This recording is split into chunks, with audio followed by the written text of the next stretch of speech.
So, welcome back to my Vento Aureo Italian reference series. In this episode, I'll be going over episode 15, 16, 17, 18, and 19.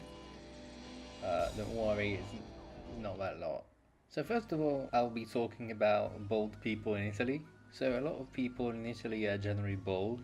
Like there's a lot of balding going around. The aging power in the train showcases that in its fullest. And Bruno's hair doesn't change, so is he wearing a wig? First we're all the things in 15, and now we're going episode 16. And in episode 16, the only thing of note is that the train stops, and the regional train of northern Italy, which this train is based on, at times just stop in the middle of nowhere, and it's not that unusual. And still, those were all the things in episode 16.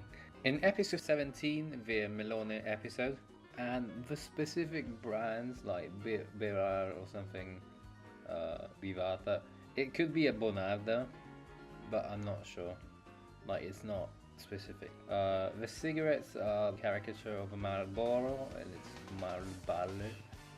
When Melone is using his computer, and in general even like the boss, the Italian is mostly correct, but at times uses weird phrasing or very archaic terminology. And seeing at some point we see a number of a highway, I try to triangulate at what distance the point we are at might be, and I found these autogrills and areas with parkings and a small lake in the area, so southeast of Rome could mostly be it. So this scene of JoJo making cars into frogs used to be a lot bigger in the manga, but anyway, in Italy frogs were very present on highways and roads, in fields, and were literally all over the highway, to the point where people said that when you went on a highway, sometimes it would be like there was a patina of frogs on the floor.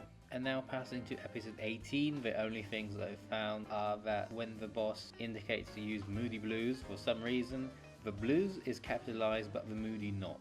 Episode 19 has a lot more stuff going over it. So when JoJo has the brilliant idea to dive into the Venice canals, which is salty, it's not a river, it's a laguna, I heard people say it's a river, it's not a river. A thing you might notice is that the water is literally like disgusting, and that's because the water in Venice is literally corrosive, has everything you can think of when you think about dirty water in it. And in this point we see Guido Mista joining Passione because Bruno orders bruschetta for himself too. Bruschetta is kind of a not that complicated dish, and the idea that Bruno also eats along with his subordinate makes Mista aware that he's like a good person. But if you think about it, Guido Mista joined the mafia because Bruno eats bruschetta.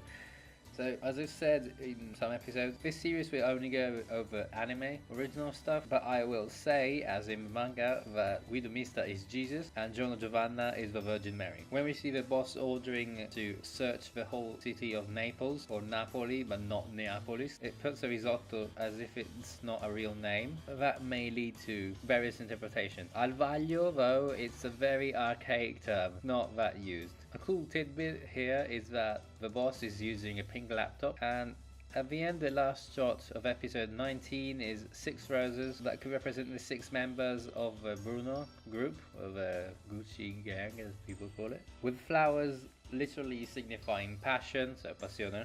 On the last note, I will be making you notice that the boss is kind of running around Venezia naked, and those were all the references I saw in episode 15, 16, 17, 18 and 19. Next time, because this time is not by week, I'll be going over the next ones, so I hope you will see my stuff.